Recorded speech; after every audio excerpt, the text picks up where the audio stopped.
토이 물어점 사내 지야. 안녕하세요. 이시대 한자 각현입니다. 네, 반갑습니다. 오늘은 이제 두 번째 시간이네요. 오늘 두 번째 시간에는 이게 보니까 한일 다음에 뚫을 곤이네, 그죠? 뚫을 곤. 지사자라 그러네요. 지사자, 뚫을 곤은. 한일은 상형자도 되고 지사자도 된다 그러고, 이 뚫을 곤, 점주, 비침별은 지사자라 그럽니다. 지사.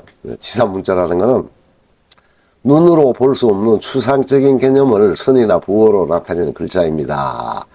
그렇게 돼 있어요. 자, 뚫을 곤은 지사자다. 지사자. 추상적인 개념의 글자를 지사자라고 한다. 자, 뚫을 곤은 세로획입니다. 세로획. 한자의 사이 세로획을 많이 쓰게 되죠. 이렇게 가로, 세로. 그 글자 자체로 이거 한자는 쓰질 않지만 이렇게 아래로 내리걷는 모든 획을 뚫을 곤이다. 이렇게 기억하시면은 이제 쉽게 기억할 수가 있겠습니다. 뚫을 곤, 뚫다. 자, 뚫을 곤은 이렇게 그냥 세로로 쭉 내리걷는 것을 뚫을 곤이라고 그러는데, 한자를 쓸 때 이 세로획은 똑바로 내려줘야 됩니다. 똑바로. 가로로 할 때는 글자를 약간 삐뚤게 이렇게 10도 정도 위로 올라가게 해줘야지 글씨가 예쁘게 되겠습니다. 예쁘게. 자, 쓰기 연습도 해야 되죠. 자, 가운데 중을 보세요. 자, 이제는 내리걷는 걸 무조건 통할곤이라고 그랬다. 통할곤. 이렇게 내리걷고 가운데 중을 써보겠습니다. 이렇게 삐뚤게 조금 위로 올라가죠. 이렇게 보니까 이렇게 글자를. 자, 가로획은 삐뚤게, 세로획은 똑바로. 자, 이게 한자를 쓰는 요령이 되겠습니다. 다시 통할곤. 위로 올려줘서 각을 지우고 밑에를 닫아주고, 입구. 우리 입이죠. 입도 출입구 할 때 입구가 되겠습니다. 입구. 그 다음에 이 가운데를 똑바로 내리궈주면 되겠습니다. 똑바로 내리궈주면은 다시 뚫을 곤, 기역, 한일 하면 입구. 가운데를 나눠가지고 똑바로 내려주면 되겠습니다. 이렇게 가운데 중. 다시 한번 써보겠습니다. 통할곤, 기역은 1획. 1, 2, 3 하고 가운데를 똑바로 내려주면 되겠습니다. 가운데 중. 이렇게 가운데 중. 그 다음에 고쟁이 찬이네. 고쟁이 찬. 곧이라고는 우리 왜 강화하면 갑꽃진 하면 되겠죠. 갑꽃 할 때 곧이 되겠습니다. 장상꽃, 갑꽃 할 때 곧이 되고, 꼬쟁이 찬이라고 그러는 거는 우리 이렇게 음식을 이렇게 꼬챙이에 끼가지고 하는 게 있죠. 그죠? 양꼬치. 그래서 입구 두 개를 하면은 꼬챙이, 우리 꼬치, 양꼬치 같은 거, 그죠? 양육찬이라고 그래고 중국 사람들이 제일 좋아하는 게 이 양꼬치라고 그럽니다. 양꼬치 할 때 이 꼬챙이 찬입니다. 꼬챙이 찬.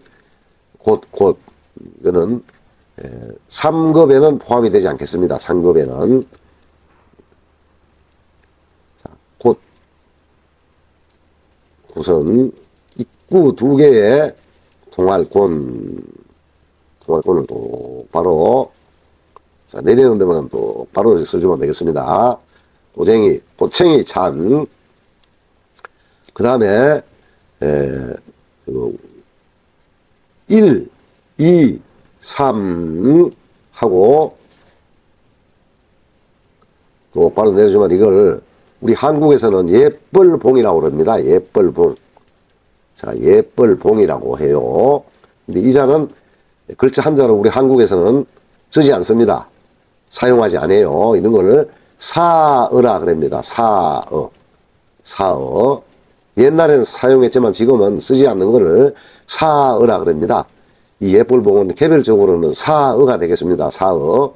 그러나 중국 한자체에서는 이게 복잡하니까 풍요롭다 할 때, 풍요롭다, 풍부하다 할 때 풍으로 씁니다. 이게 풍.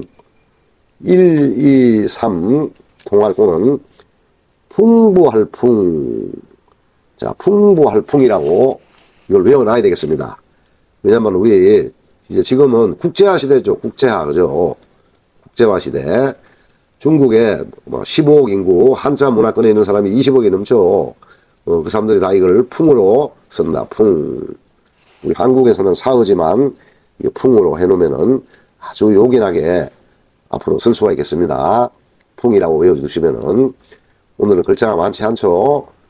뚫을 곤 가운데 중 꽃챙이 찬 풍부할 풍 외워두시면 좋겠습니다.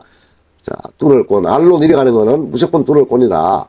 자, 그래서 이제 뚫을 곤은 글씨 쓰는 방법이 바로 내려와서 하나, 둘, 셋 이렇게 것을 뭉툭하게 해주는 방법이 있고, 간대중이나 꼬쟁이 찬 풍부할 풍을 쓸 때는 이거를 또 바로 그냥 내려줍니다.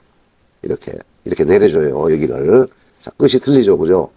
한자에 내리걷는 핵에서 두 가지 방법이 있겠습니다. 이렇게. 자, 하나는 내려와가지고, 하나, 둘, 셋. 이렇게 끝을 뭉툭하게 해준다는 겁니다. 뭉툭하게.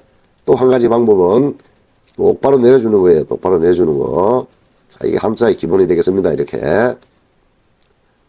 자, 한일은 10도를 올려주라고 그랬죠. 이렇게. 그죠? 가로획은 10도를 올려준다.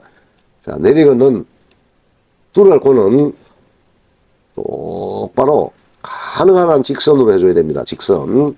그래야지 글자가 어울리게 된다. 양 같은 거예요. 양. 이렇게 해주면은 이쪽에가 삐뚤어져 있어야지 글자가 어울린다. 그런 뜻이에요. 이게 한자를 쓰는 요령이 되겠습니다. 자, 가운데 중 다시 한번 써보겠습니다. 가운데 중 통할 곤, 뚫을 곤, 통할 곤, 기역 한일, 뚫을 곤 해주면 가운데 중이 되겠습니다. 꼬쟁이 차는 입구의 기역 한일, 뚫을 곤 기역 한일, 입구 두 개를 써주고 가운데를 나눠주면 되겠습니다. 나눠주면은 바로 당겨주면 되겠습니다. 이렇게 바로 당겨주면은 자, 꼬챙이 찬, 한자에는 이렇게 훈음이 여러 개 있는 것이 많아요. 요게 좀 어려운 점이죠. 그 다음에 풍부할 풍은 1, 2, 3. 자, 우리 한국에서는 예벌봉이라 하고, 예벌봉. 중국에서는 풍부할 풍자라고 지금 사용하는 자입니다. 바로 이 시대 한자입니다. 이 시대 한자. 그래서 제가 이 시대 한자라는 거예요. 이걸 배울 때 어떻게 배우냐는 겁니다. 처음 배울 때가 중요하다. 처음 배울 때 빠르게 배워야 되겠습니다. 풍부할 풍.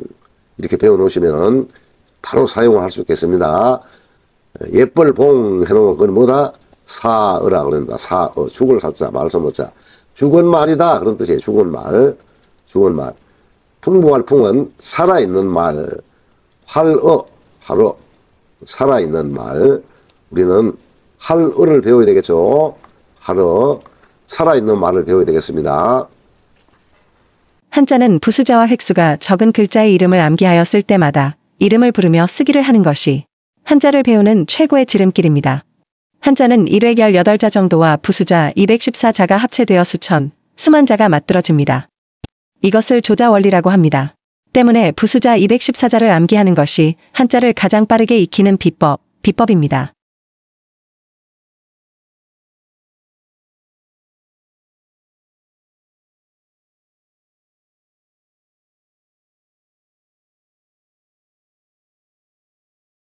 뚫을 곤, 뚫을 곤, 뚫다. 위에서 아래로 뚫다, 뚫을 곤.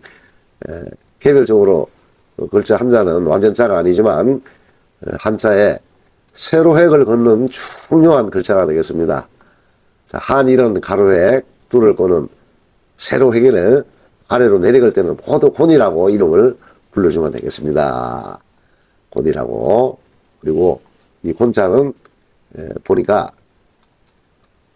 가운데 중 부수이긴 하지만 가운데 중 이 한자 외에는 거의 안 씁니다. 상급에는 딱 한자예요. 이게 상급까지 8급에서 3급까지는 이 가운데 중 한자만 있습니다. 고챙이 참 곳곳은 2급 이상이에요. 그 다음에 예쁠뽕은 우리 한국에서는 쓰질 안하고 풍부할 풍이라고 그래서 중국 한자체가 되겠습니다. 하지만 이 글자가 앞으로 한자를 배우시면서 많은 글자에 나오기 때문에 이름을 기억해 주면은 아주 한자를 배우는데 유익하겠습니다. 자, 오늘도 함께 해주셔서 감사합니다. 연습 많이 해주세요.